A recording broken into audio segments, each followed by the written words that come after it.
하마터면 열심히 살 뻔했네라는 제목의 책이 있습니다. 하완 씨가 쓴 책인데요. 이분은 좋은 직장을 가지고 있지만 너무 열심히 살면서 투잡을 했다고 합니다. 저녁에는 일러스트로서 새로운 직업을 갖고 있었는데요.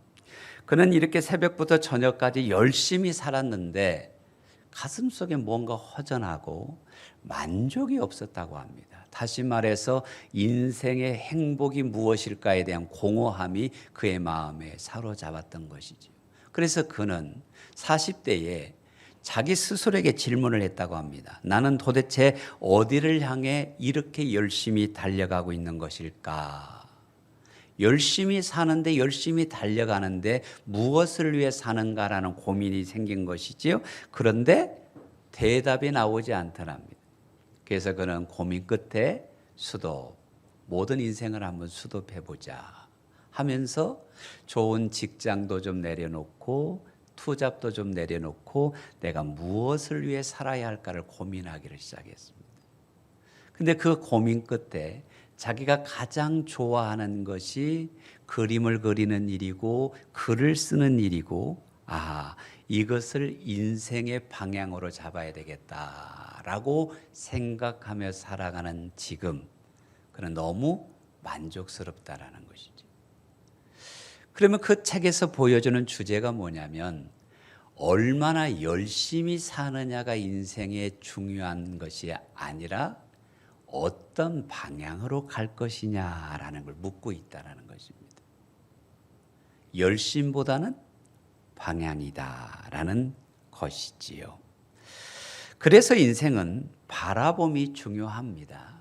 영적으로 바라봄이라는 것은 하나님을 바라보고 살 거냐, 하나님을 등지고 살 거냐, 이것밖에는 사실 없는 것이지요. 근데 하나님을 바라보고 사는 인생들도 열심히 살기도 하고 독수리 날개치며 올라감같이 살기도 하지만 여러분 기억하셔야 되는 것은 내리막을 걷는 사람도 있고 뒤처지는 사람도 있잖아요. 그러면 성도들이 이렇게 강조해요. 우리 좀 열심히 믿자. 맞는 말이죠. 우리 좀 열정적으로 믿자. 맞는 말이에요. 근데 더 중요한 게 있다는 거예요. 그 초점이 주님을 보고 있느냐라는 거예요. 주님을 기쁘시게 하고 있느냐. 주님의 마음을 감동을 주고 있느냐 하는 것이 더 중요하다는 것이죠. 왜냐하면 열심만 따져보면 기독교인들보다 이단들이 더 열심히 있습니다. 그럼 이단이 열심히 전도하면 천국 가나요? 그거 아니잖아요.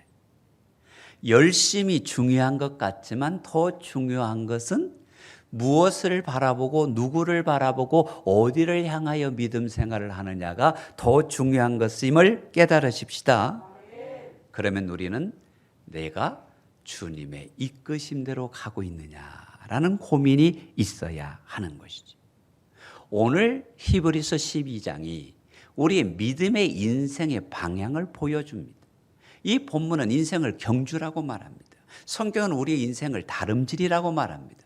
여러분 경주하려면 다름질하려면 어디를 보고 가야 됩니까? 전방주시를 잘 해야 됩니다. 목표를 잘 보고 가야 됩니다. 초점이 분명해야 됩니다. 그래야 우리는 상급을 얻는 자가 될 수가 있는데 이렇게 분명한 초점, 인생의 방향을 올바로 잡기 위해서 해야 할 첫 번째 일이 무엇이냐? 죄의 옷을 벗어라. 죄의 옷을 벗어라라는 것입니다. 1절을 한번 같이 읽어보십시다. 모든 무거운 것과 얽매이기 쉬운 죄를 벗어버리고 인내로서 우리 앞에 당한 경주를 하며. 아멘. 운동선수를 말합니다. 여러분 마라톤 선수들을 복장을 한번 생각해 보십시오. 아주 가볍습니다. 그리고 반바지에 반팔입니다. 달리기에 방해가 되는 것은 다 벗었습니다. 근데 이것을 한번 생각해 보세요. 근데 마라톤 선수가 5리터를 입고 5리터 잠바를 입고 5리터 바지를 입고 거기에 배낭을 무거운 걸 한 20kg짜리를 맸어요. 잘 달릴 수 있을까요? 그렇지 않습니다. 어려울 것입니다. 성경은 그것을 우리에게 신앙으로 비유하여 해석하고 있는 것입니다. 너희가 하나님을 따라가는 신앙의 경주자가 맞느냐? 그러면 그 경주에 방해가 되는 배낭은 벗어버려라. 옷은 벗어버려라. 가볍게 하라. 단순하게 하라. 뭘 벗어버릴 것이냐? 얽매이기 쉬운 죄를 벗어버리라. 이 말씀을 그대로 번역하면 빠지기 쉬운 죄가 있다라는 뜻입니다.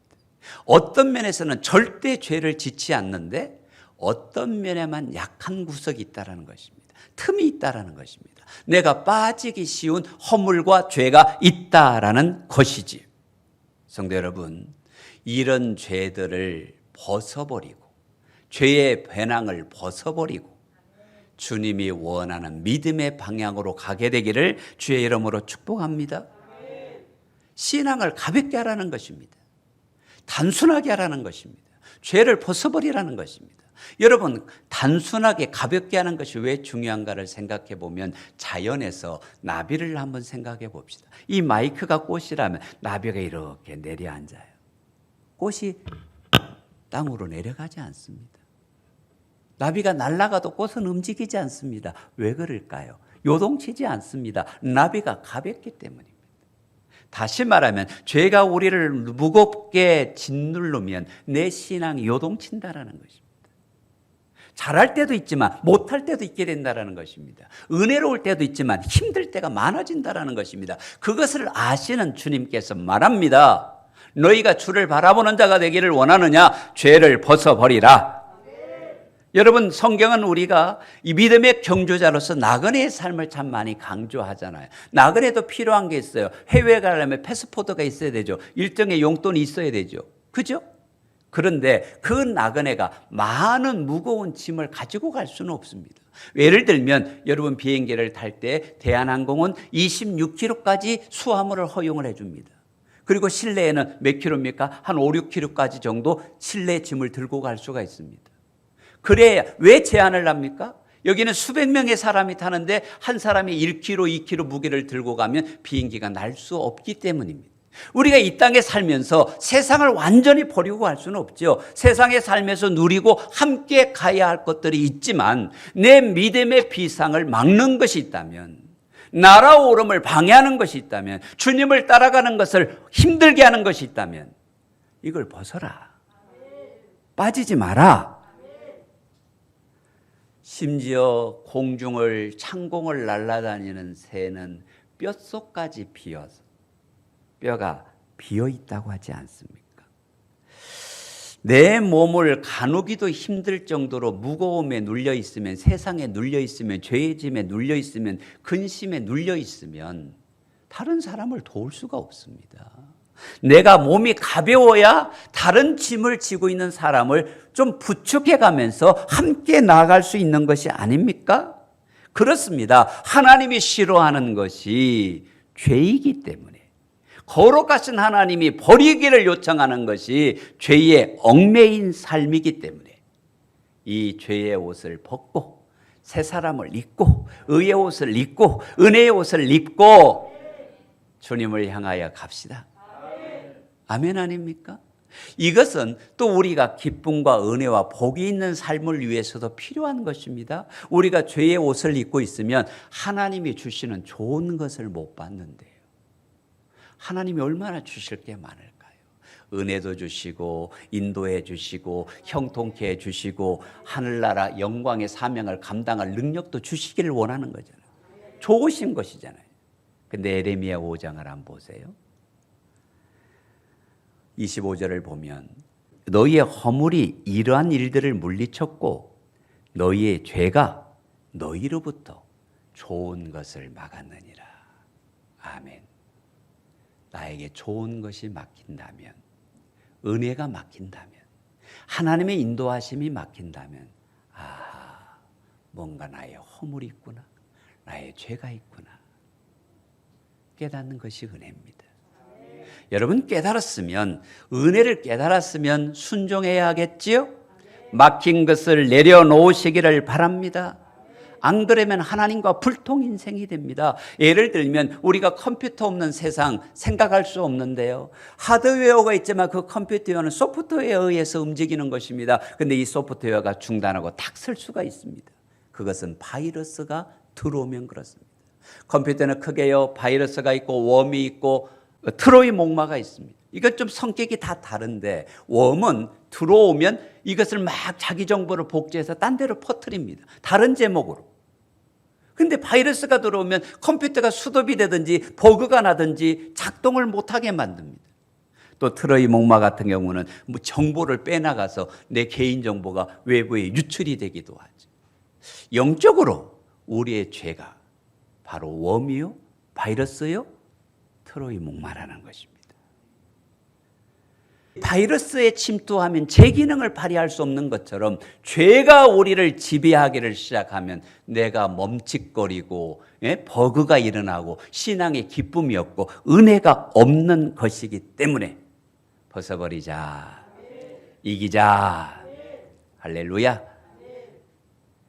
여러분, 요나가 하나님의 선지자였습니다. 하나님의 음성을 직접 들을 정도로 그는 하나님 앞에 예민한 자였습니다.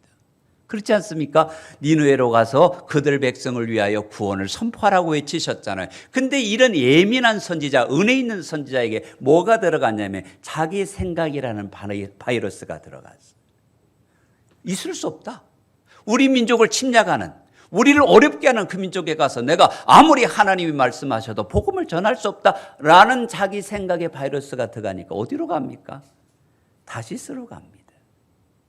사명과 상관없는 길을 갑니다. 은혜와 상관없는 길을 갑니다. 하나님의 뜻과 전혀 다른 방향으로 갑니다. 이것이 우리 안에 위험한 것입니다. 그뿐만이 아니지요. 솔로몬이 하나님 앞에 성전을 건축할 때, 일천번제를 드릴 때 우리 아버지 하나님 마음을 감동시켰던 사람입니다. 그런데 그가 1000명의 여인이 은혜를 가로막자 그의 인생은 내리막길을 걸어가게 됩니다. 반대인 사람도 있습니다. 열심히 살았습니다. 하나님 믿는 열심으로 예수 믿는 자를 죽이는 것이 사명인 줄 알고 살았던 사울이라는 사람이 있었습니다. 근데 그가 다메섹에서 예수를 만납니다. 십자가의 은혜를 경험합니다. 저는 이렇게 표현하고 싶습니다. 사울이 예수님의 백신을 맞고 바울이 되니까 방향을 바꾸어서, 열심이 아니라 방향을 바꾸어서 복음을 위하여 십자가를 증거하며 하나님의 영광을 위하여 쓰임받는 위대한 믿음의 사람이 되는 것이잖아요. 열심히 중요한 게 아니라, 내 생각이 중요한 게 아니라, 세상의 향락이 중요한 것이 아니라 우리는 주님이 원하는, 주님이 기뻐하는, 주님이 나를 이끄시는 대로 나아가게 될 때 우리가 하나님의 은혜의 삶을 이룰 수 있게 된다. 믿음의 경주를 하기를 원하십니까? 죄의 옷은 벗고 하나님 바라보게 되시기를 바랍니다. 두 번째로, 이런 죄를 벗어버리고 하나님을 바라보려면 인내하고 절제하는 삶이 필요합니다. 우리 같이 한번 합시다. 인내하고 절제하자. 여러분 1절을 다시 한번 볼까요? 모든 무거운 것과 얽매이기 쉬운 죄를 벗어버리고 인내로서 우리 앞에 당한 경주를 하며. 아멘. 우리가 연초 시작하면 새로운 결심들이 대단합니다.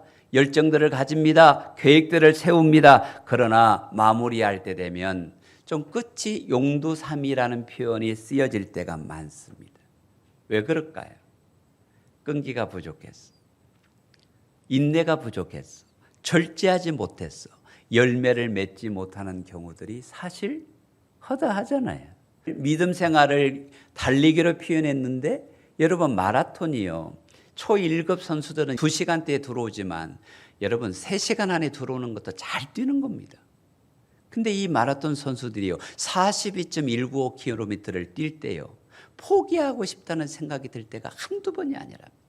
그런데 조금만 더 가자, 조금만 참자, 결승점이 눈앞에다 스스로 자기를 달래면서 인내하면서 그 꼬린점에 들어간다라는 거예요.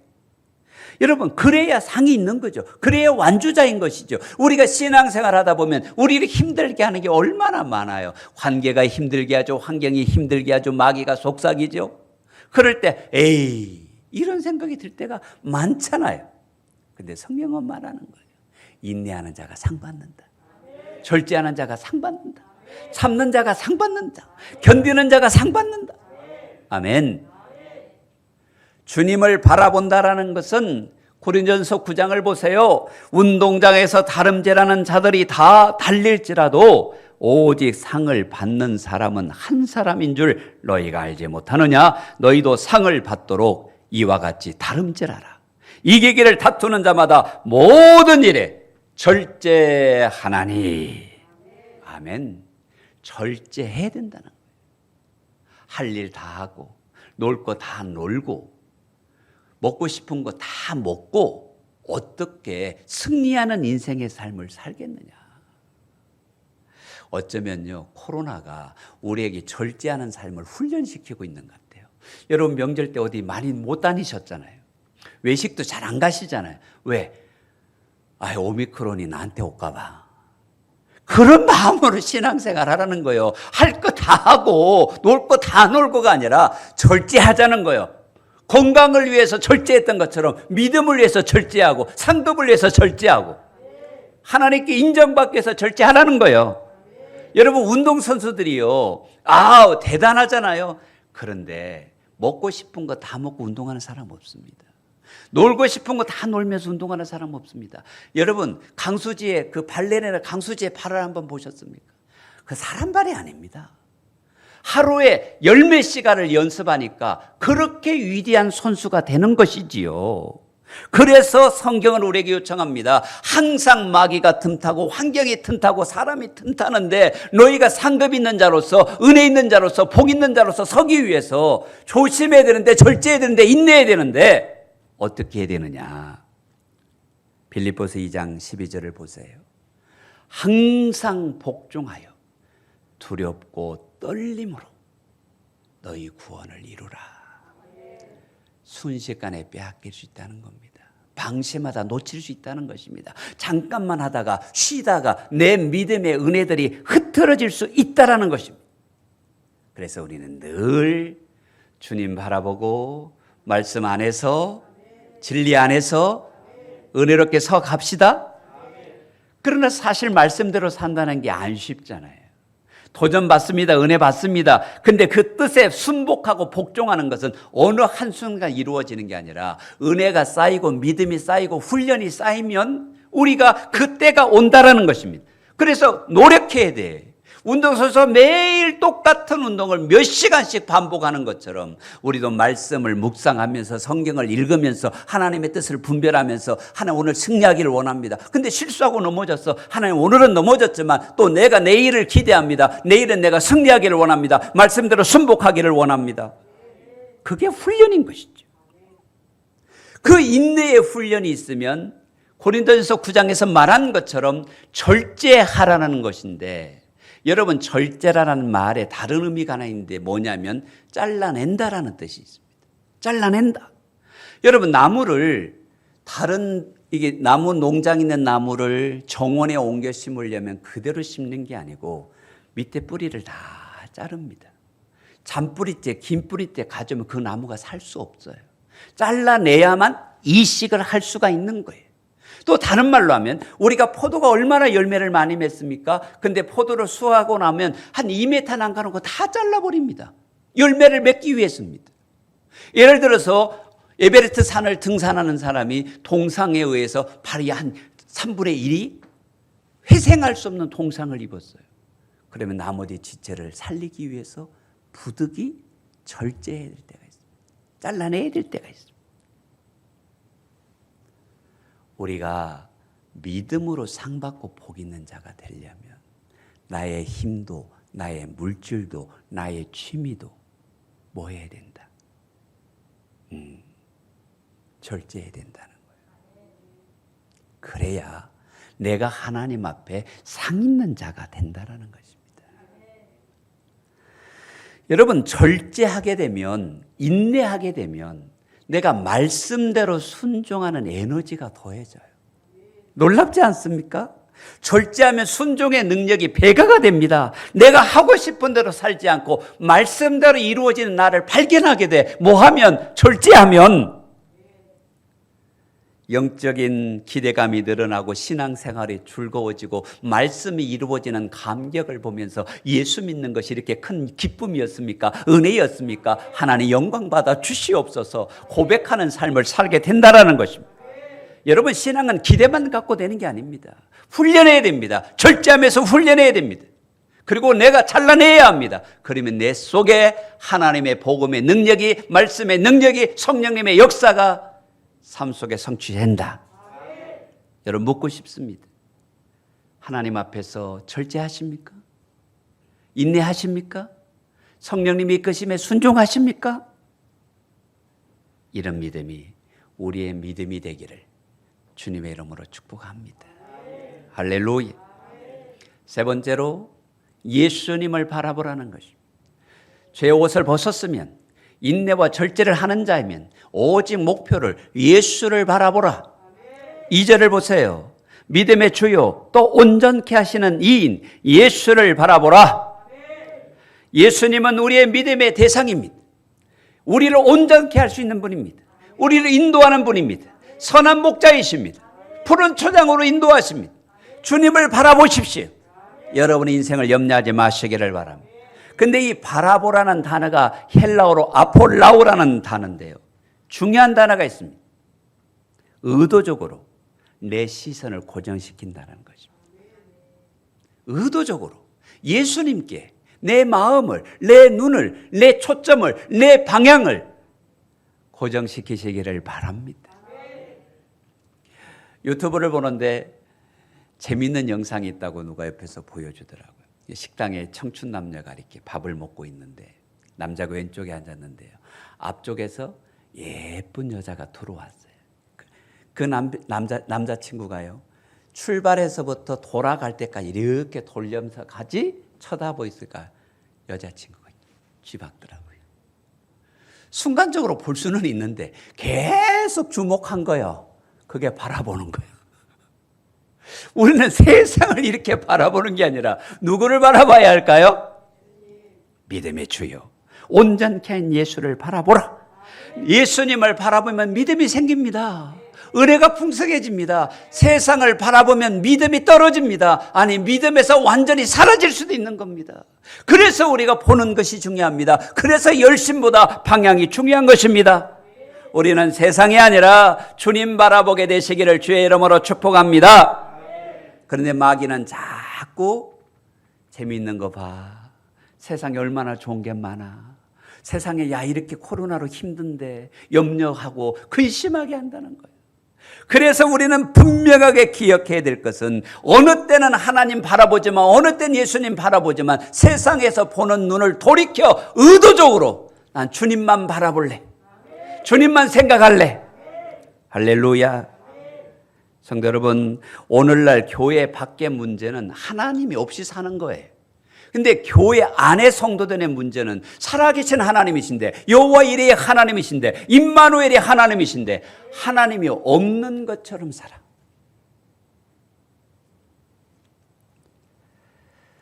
하나님은 우리와 함께 계시니 마귀에 속지 마시고 세상과 타협하지 마시고 주님 바라보면 주님이 다 열어주십니다. 이 바라본다라는 말이 일부러 주목한다라는 것인데 3절 말씀을 보면 생각하는 것이구나라고 깨닫게 됩니다. 너희가 피곤하여 낙심하지 않기 위하여 죄인들이 이같이 자기에게 거역하신 일을 참으신 자를 예수님을 생각하라. 우리의 가슴 속에 우리의 삶의 생각 속에 자꾸 은혜를 생각하고 말씀을 묵상하고 예수님을 생각하면 여러분 근심이 물러가요. 원수가 물러갑니다. 그런데 요즘 우리 성도들은 예수님을 생각하는 게 아니라 스마트폰에 사로잡혀 사는 것 같아요. 내가 보니까 언제든지 스마트폰을 볼 준비가 돼 있어요. 대부분의 문자 메시지에 응답할 전투 태세를 갖고 있어. 그리고 지하철 타면 스마트폰 쳐다보고 낄낄거리고 재밌다고 하고 야 이런 것도 있네 하고 진짜 그 안에 많은 정보가 있어. 맞죠? 그죠? 요즘은 주일날도 성경책도 찬송가도 스마트폰으로 봐. 정보가 많기 때문에 보는 거예요. 하나 여쭤볼게. 정보가 많으면 믿음도 좋아요? 영성이 탁월해져요? 아니잖아요. 핸드폰이나 인터넷이 우리에게 정보를 줄 수 있을지는 모르지만 우리의 영성을 키우고 은혜를 키우는 것은 예수님을 생각할 때예요. 믿음의 골방이 있기를 바랍니다.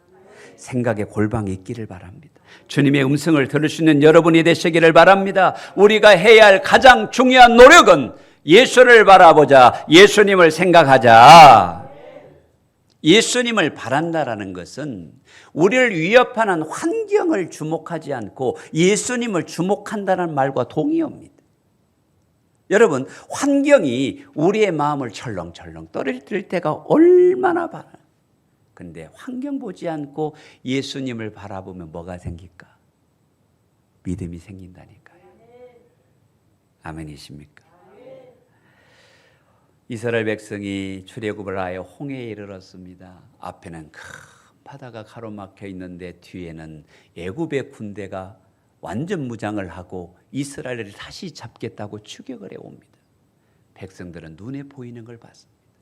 앞을 보니 막혀 있고 뒤에를 보니 군대가 쳐들어오니까 두려움이 생깁니다. 그것을 보니까 원망이 생깁니다. 불평이 생깁니다. 금방 몰살당할 것 같습니다. 불안한 감정이 그들을 지배하기 시작합니다. 왜요? 보는 대로 감정은 생기는 거거든요. 그런데 모세의 차이가 뭡니까? 똑같은 환경에 같이 있는데 모세는요, 하나님의 약속을 바라봅니다.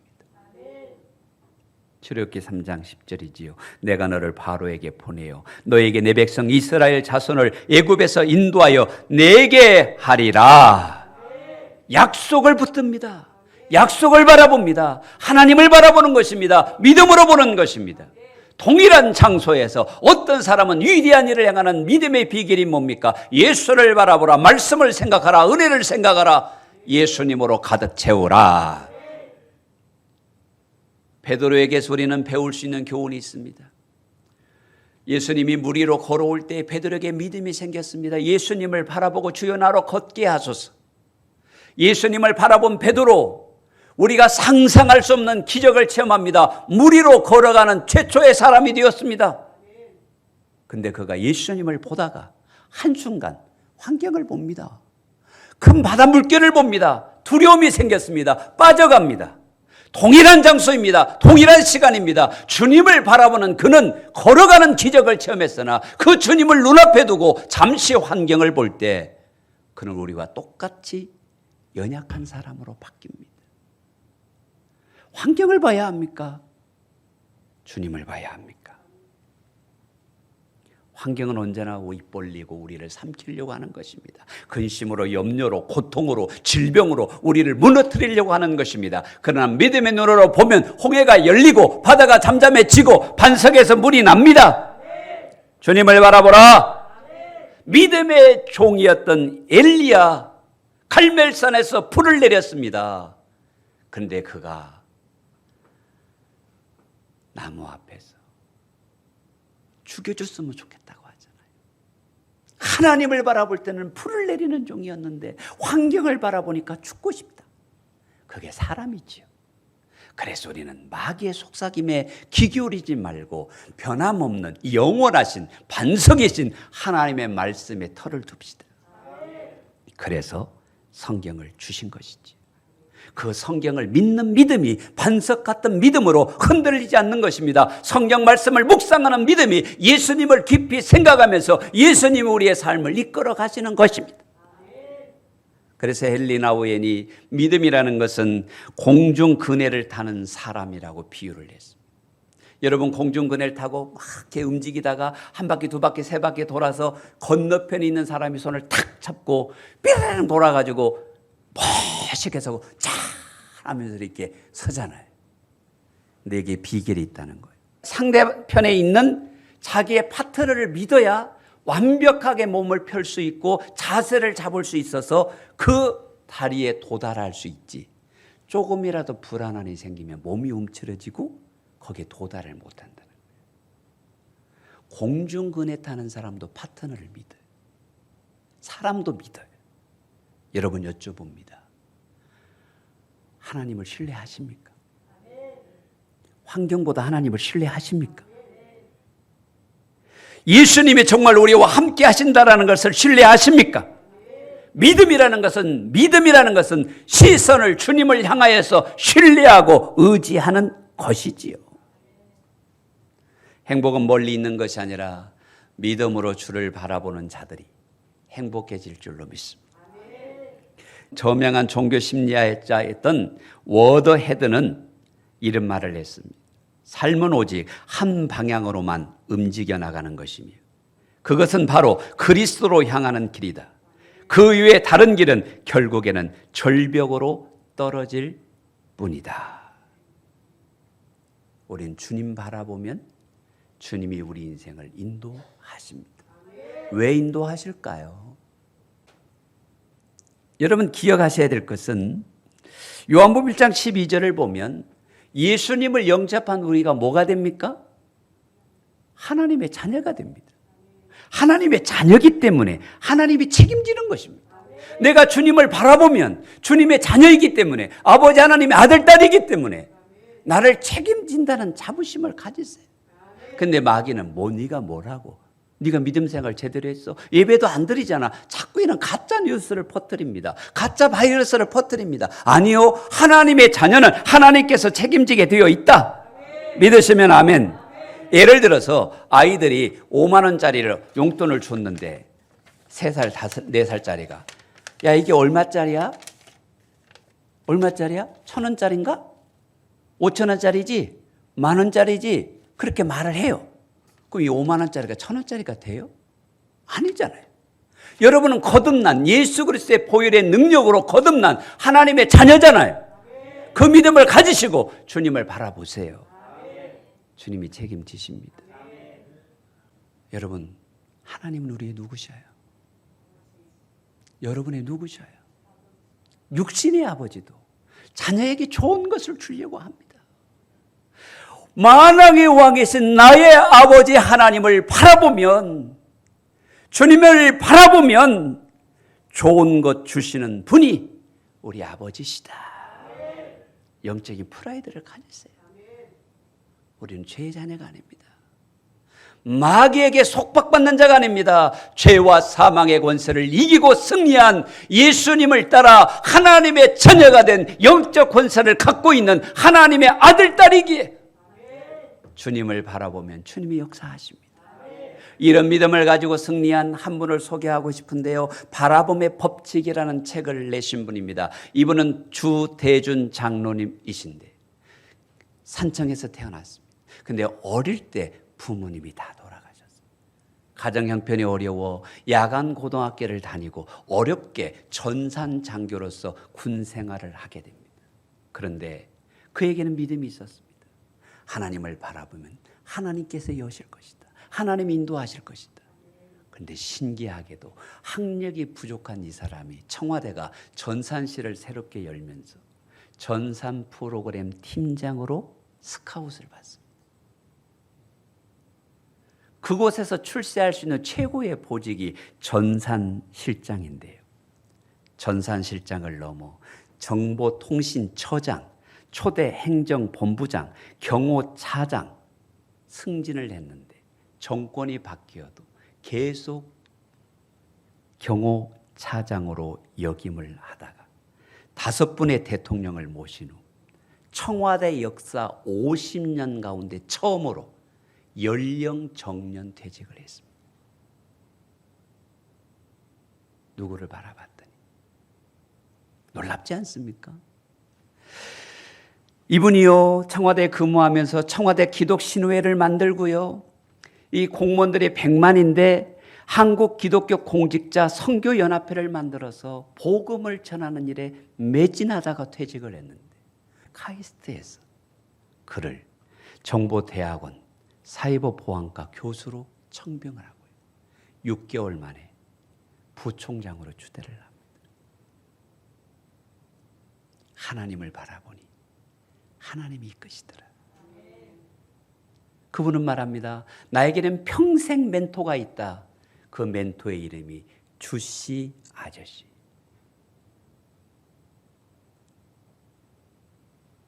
주씨 아저씨.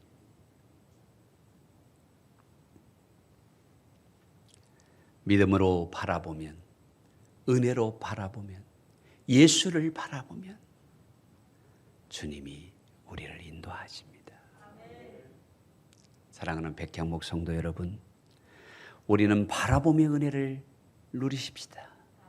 믿음으로 예수님을 깊이 생각하고 예수님과 더불어 동행하는 자가 되어 주의 은혜로 충만한 삶이 우리의 삶이 되기를 주님의 이름으로 축복합니다.